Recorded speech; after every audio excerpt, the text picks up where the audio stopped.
Dr. Richard Carrier, I spent about 20 to 21 hours listening to your audiobook the other day, and I have some questions. One that came to my attention: what was Jeremiah's prediction that failed? What did Daniel do to try and fix it, but failed? What did Christianity do to try and fix Daniel? And although they had more success, they still failed. Yeah, I have a section on that. It's element 7 in On the Historicity of Jesus, which is in chapter 4, where I go into, the element headline is: the pre-Christian book of Daniel was a key messianic text, laying out what would happen and when, partly inspiring much of the very messianic fervor of the age. So there's a lot of messianic claimants around this time based on the book of Daniel. Even Josephus mentioned that this was even inspired the Jewish war. There was a lot of people looking in Daniel and thinking that it was predicting the end of the world at this time, or this century, basically. They had different dates, different calendars, different calculations from Daniel. Everybody was doing this. Even the Dead Sea Scroll sect were using Daniel to try and use the math in Daniel to predict when the end of the world would come, right? So, and I have a whole speech on this. I know I've mentioned this in another video, but you're all going to die. How the Jews kept failing to predict the end of the world and accidentally caused Christianity. And that talk. And then that's actually, I make a case for historicity. I actually have a particular historicity of Jesus model that I should argue for in there. So if you want to see me giving a case for historicity, that's one to do. It's also funny. There's lots of jokes in it, but it is an actual accurate history of what happened about apocalypticism. It's basically about where did this idea about the end of the world, a disastrous, horrible end of the world, come from? And why is it driving the production of all of these religions and sects and wars and so on? In the speech, I go all the way back to the flood. I start with the first apocalypse, right? That's people forget that there already is an apocalypse in the Bible, and that's the flood, like a total destruction of humanity, and only just one family survives, right? So that's pretty apocalyptic. And in that, God's so aggrieved by it all that he swears he will never he'll never wipe out humanity with water again, which is a clue, the fact that next time it'll be fire, which is why everything is now fire. And you get to like Jeremiah and all these, God's going to burn, and the ashes, we're going to stomp the skulls of our enemies. So there'll be ashen skulls because of the fire of God. So it's very, this apocalyptic stuff evolves from that notion, but it also comes from Zoroastrianism, right? So this is the apocalyptic thinking of the Jews, of the Israelites in particular, starts to rise after they're influenced by the Persians that have controlled they were basically the conquerors of that region, and Judea was under the sway of Persia. So they got a lot of exiled Jews were in Persia at the time and under Persian satrapies within Persia. So they acquired this idea of apocalypse, which comes from Zoroastrianism. The general apocalypse, where fire is going to burn away the world, and then everybody's going to rise from the dead who deserves it or whatever. So that's the Zoroastrian apocalypse. So these things merge. Even the Jewish idea of the flood, reverse it into fire, merge it with Zoroastrianism. We got apocalypticism, and you get this in Jeremiah. And Jeremiah is trying to predict when this is going to happen. So Jeremiah is dealing with the fact that Jerusalem's been defeated and crushed, and the Jews have been sold into slavery or, put into exile or whatever. And he's trying to claim, when is this going to end? Like, when will our punishment end? God comes to him and says, oh, it'll be 70 years, and everything will be fine, whatever. And it turns out the timeline doesn't match his, right? So the truth did not match his 70-year prediction. And so Jeremiah's prophecy failed, quite plainly. So now in Daniel 9, this is the thing. Daniel 9 is Daniel and is in tears and in prayer, like, why did Jeremiah's prophecy fail? And he's like praying to God to explain, like, why? And then Gabriel comes down and says, okay, I've been sent, like, your pleadings have led God to send me down to explain this to you. And it says, it's not 70 years. It's 70 weeks of years. So 70 times 7, right? and then he goes into this complex timetable. And then you take X number of years, and then another X number of years, and then you do some math. And if you do the math in the way that's intended originally, the original authors wanted to get this to be to line up with about 171 BC. They wanted that to be the apocalypse. So they talk about a dying Messiah, the anointed, the Christ, in the Septuagint text, will be killed basically, and then the end, and then some other things will happen really quickly, and then the end will come, and then that's the promised end. And this is what Jeremiah was talking about. He was really talking about this many, many years later, not 70 years later.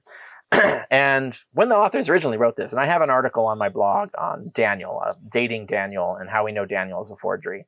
In that article, I go into everything I'm really briefly summarizing here, and I go into the numbers and the scholarship and how we know all this. But the original authors of Daniel are representing the book as being written 700, 600 BC, right? But of course, they're writing in the 170s. And Onias III, who is this figure, who's a priest, basically who was considered the rightful priest of the High Temple. He was deposed by an unaccepted authority or whatever, and so he was regarded as kind of this messianic figure, like he was so holy and so righteous, people revered him, and he was killed. He was assassinated, and so that was a great outrage, and so he's the holy one whose death is going to trigger the end of the world. And so they published this book to try and really push the rebellion against the Greek rulers that has caused all of this.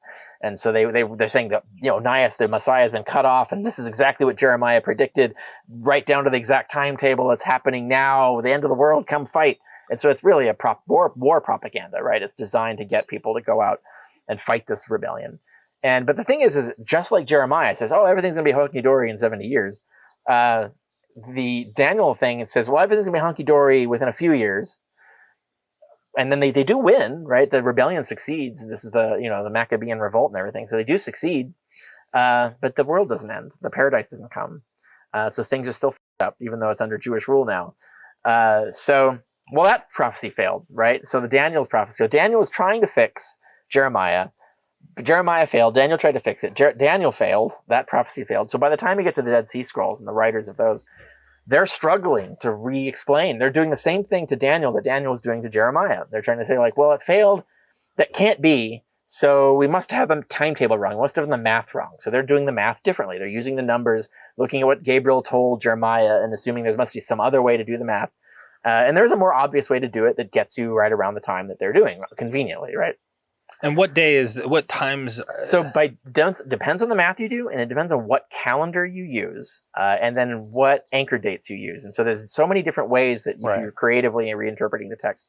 But the range of dates comes from mid-1st century BC to about mid-1st century AD. So that century is the hot spot in Jewish messianism, because that's when everybody's math is coming up with some date for the end of the world. And so everybody wants to be the Messiah now. So there's this Messiah fever is really just basically burning up Judea. And of course, it actually does lead to the Jewish war and leads to catastrophic consequences. But that's what's going on. So when Christianity arises, it rises right in the nexus, the whirlwind of this time. And there is a calculation. Julius Africanus shows one of these interpretations you can give that's pretty straightforward, that gets you to the 30s AD. It gets you a date in the 30s AD, depending on your calendar and stuff. So the Christians, I think, really did do this. They did this math. It's 30s AD. It's got to be happening now, right? So they're expecting this to happen now. So that's why they're primed to have this revelation confirming that it has happened, that the end is nigh. It's any time now, or it's begun even, is the way they're preaching it. So that's how Christianity actually accidentally gets caused by a failed prophecy in Daniel, which was caused by a failed prophecy in Jeremiah. So I don't know if that answers the rest of your question. But it does, but I want to probe a little deeper. Yeah. Using the mythicist model, would this also fit a perfect, we're going to put this guy here idea with the mythicism, right? Because it fits their model of calculation to say this is the end. Yes, of course. And I mentioned that as a possibility. And in chapter 8 on the history of the city of Jesus, I start with the Talmudic Jesus, the Jesus of Nazareth in the Talmud. Alexander Jannaeus. Correct. He's dated to the time of the Greek, or not to the Maccabean era. So the Jannaeus line. Okay. So in 70s BC is when Jesus is depicted as living and dying. And he's obviously there's no Romans there now, so he's executed by Jews through stoning and hanging. And so it's placed in a different point in history. But there is a way to do the Danielic calculation to get that too. But the more obvious one gets you to 30s. I think the reason that the Christians in the West, the Christianity that grew up and expanded from the Roman Empire as opposed to outside the Roman Empire, because the Talmudic Christianity is Babylonian Christianity, it's outside. This is in the Parthian Empire, it's not the Roman Empire. So different things mean different things there. A Pontius Pilate execution wouldn't mean anything politically or socially, so it wouldn't be a salient myth to build in outside the Roman Empire. It makes more sense inside the Roman Empire because then it's contextual. You've got the involvement of the powers that be, and it's salient to that period, to people who were under that regime. So I think that's why they picked it. I picked that one because that particular date they can put under Pontius Pilate, and they could put under the right of the key moments, especially because it's 40 years before the war. Later Christians then saw that particularly relevant. But already in Paul, he's already assuming, if you assume Paul's writing in the 50s, which there's some evidence he is, he's already assuming it started in the 30s. So something started in the 30s before they even knew the Jewish war was coming, right? So I think it was this Danielic map timetable. They were doing something similar to Julius Africanus, and various other messiahs were picking different decades in that one. This cult just happened to pick that one, and that's how it started. It started then and inspired the religion, and then Paul comes along 20 years later, and then 20 years later, Mark is writing his thing. And so I think Mark is particularly interested in the Pilate narrative because that ties it into the Roman Empire. There's no reference in Paul to the Romans even being involved in the execution. In fact, there's several references in Paul that suggest that if he thought anyone killed Jesus, it would have been the Jews, especially if you think 1 Thessalonians 2 is not interpolated, then it's plainly the Jews, right? So, and I think generally Paul is working with a Jewish execution of Jesus, if historicity was true, right? And that works too, right? So that could be the thing in both ways. It can be the way Jesus himself could have been selling himself as this Messiah. Danielic timetable says it must be me, right? Same way I think a bunch of other guys were doing. Or Jesus gets himself killed, and then they do the timetable math, and you go, wait a minute, the timetable says now, our guy died now, here's the Messiah who's slain in Daniel 9, it's all happening. So there's many ways you can get this to explain historicity too. The historicity fits with this as well. So it doesn't, this fact does not support historicity or mythicism any more than the other. It's sort of a neutral fact. But it is a fact necessary for understanding either historicity or mythicism. It's interesting. And I just think it's funny that even the Christian idea of it failed. You know, yes, and that's right. You said in the last part is then they predicted the end is coming nigh, and then 20 years later, Paul says, "Well, okay, it's any time now. Now Jewish war it still hasn't come, so now Paul's go, okay, it'll be when the last one dies, the last person from that generation dies. That's when it will be." And then you get to John and it's it's whenever I want. Yeah, if it be my will. So and then it keeps failing, and then many sects of Christianity have been founded by trying to fix the failed prediction of the end of the world. You can go through many sectarian examples throughout history.